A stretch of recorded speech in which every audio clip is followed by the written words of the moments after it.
ସାଏଙ୍କ ବିଷୟରେ କିଛି କହିବାର ସୁଯୋଗ ମିଳୁଥିବାରୁ ମୁଁ ନିଜକୁ ଧନ୍ୟ ମନେ କରୁଅଛି।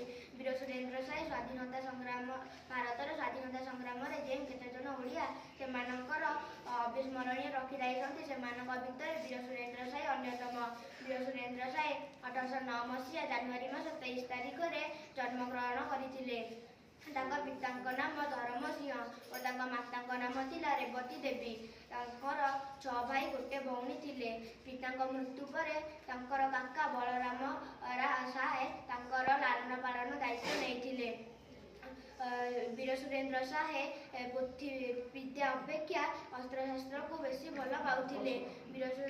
1833 ମସିହା ଅକ୍ଟୋବର ମାସ 11 ତାରିଖରେ ବୀର ସୁରେନ୍ଦ୍ର ସାଏ ଇଂରେଜମାନେ ରାଜା ନାରାୟଣ ସିଂହଙ୍କୁ ରାଜଗାଦିରେ ବସାଇଲେ। ରାଜା ନାରାୟଣ ସିଂହ ସୁରେନ୍ଦ୍ରଙ୍କ ସହକର୍ମୀ ଉପରେ ଆକ୍ରମଣ କରି ତାଙ୍କୁ ପରାଜିତ କଲେ।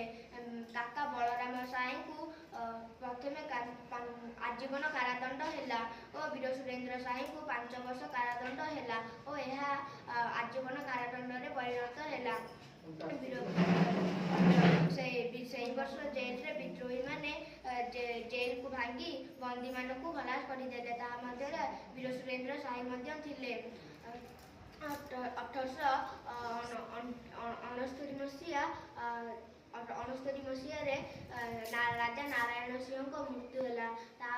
ତାପରେ ରାଜା